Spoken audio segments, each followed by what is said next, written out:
Buenos días, mi nombre es Estado Ortiz, estudiante de la Universidad de San Carlos de Guatemala, en la Facultad de Humanidades. Estoy en el último semestre de profesorado de enseñanza media y técnico en administración educativa. El día de hoy vengo a exponer sobre las consecuencias que ha dejado la pandemia en la educación en Guatemala.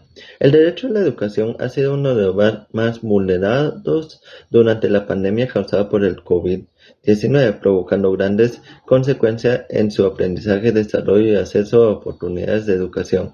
Ahora que se dio el fin de la misma, recordemos que en su inicio comenzó el confinamiento causado por la pandemia. Millones de niñas, niños y adolescentes en todo el mundo actualmente continúan sin poder asistir de forma presencial a la escuela. Si bien muchos países han implementado modelos de incorporación paulatina o total, el resto continúa con la política de mantener las escuelas cerradas, comenzando con la modalidad virtual. Esta ha sido la opción para dar continuidad al proceso de aprendizaje, pues esta no es accesible para millones de niñas, niños y adolescentes, principalmente las y los que viven en condición de pobreza. Más que todo, estamos hablando sobre un retroceso en el aprendizaje, ya que las niñas y niños aprenden menos y con mayor dificultad. 5 de cada 10 niños y niñas consideran que aprenden poco durante la pandemia, especialmente las madres, padres y cuidadores de los mismos. Entre 11 y 14 años, los niños que presentan alguna discapacidad o enfermedades crónicas creen que aprenden poco. El 71% de las niñas y niños en hogares vulnerables no tienen suficiente acceso a Internet. El 49% no entienden la tarea. 25% no tienen apoyo en casa para sus actividades. Eso nos presenta una dificultad para acceder a recursos educativos. El cierre de las escuelas ha impedido la entrega de libros de texto y otros materiales educativos para reforzar el aprendizaje de niñas y niños desde casa, insumos extremadamente necesarios principalmente para todos los niños con acceso limitado o sin el Internet. 50% de los niños encuestados requieren material didáctico, 40% necesitan asesoría, 15% de las y los cuidadores declaran que tienen problemas para pagar los recursos de aprendizaje. En esto hablamos del Internet, de móvil o computador.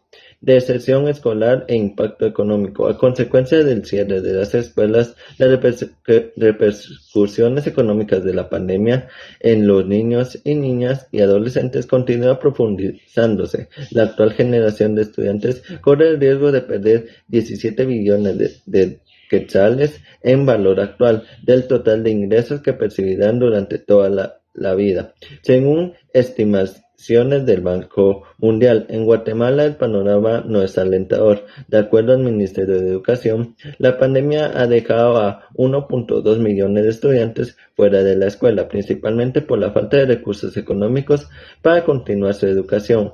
Las consecuencias se evidencian con el incremento del riesgo de trabajo infantil, abandono, deserción escolar, matrimonio infantil y otras formas de abusos. Los niños han perdido habilidades básicas como lo es la matemática, la lectura o el simple comunicarse con otras personas, más que todo ser social. En la educación ha significado que millones de niños hayan perdido significativamente el aprendizaje académico que habían adquirido si hubieran estado en el aula, y los niños más pequeños y marginados enfrentan la mayor pérdida, más que todo los niños que tienen pocos recursos económicos en su casa son los que más afectados.